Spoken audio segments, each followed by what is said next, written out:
ಮೊದಲಿಗೆ ಒಂದು ಬಟ್ಲು ಉದ್ದಿನಬೇಳೆ, ಅದೇ ಬಟ್ಲು 3 ಬಟ್ಲು ಅಕ್ಕಿ ಹಾಕೋಬೇಕು. ಯಾವ ಅಕ್ಕಿ ಆದರೂ ಪರವಾಗಿಲ್ಲ. ನಂತರ 3-4 ಸಲ ಚೆನ್ನಾಗಿ ತೊಳಿಬೇಕು ನೀರಲ್ಲಿ. ನೋಡಿ ನಾನು ತೊಳಿತಾ ಇದ್ದೀನಿ. ಅಕ್ಕಿ ಕ್ಲೀನಾಗಿ ಕಾಣೋವರೆಗೂ ಸ್ವಚ್ಛವಾಗಿ ತೊಳಿಬೇಕು. ಒಂದು 5 ತಾಸಾದರೂ ಅಕ್ಕಿ ನೆನಿಬೇಕು. ನಂತರ ಮಿಕ್ಸಿ ಜಾರ್ಗೆ ಹಾಕ್ಕೊಂಡು ಸ್ವಲ್ಪ ಹಾಕೊಂಡು ಮಿಕ್ಸಿ ಮಾಡ್ಕೊತೀನಿ. ನೋಡಿ ನಾನು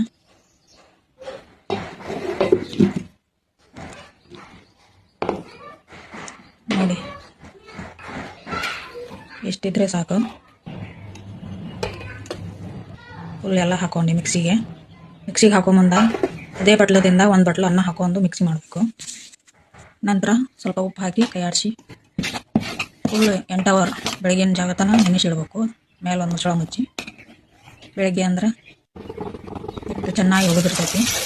ನಂತರ ಹಂಚಿ ತೊಗೊಂಡು ದೊಡ್ಡ ಹಾಕೋಣ. ನೋಡಿ ಮತ್ತೆ ಸ್ಪಾಂಜಿಯಾಗಿ ಬರ್ತಾವೆ ಬ್ರೆಡ್ ಥರ. ಹೂ ಮಾಡಿ ನೋಡಿ ಮನೆಯಲ್ಲಿ. ವಾವ್ ನೋಡಿ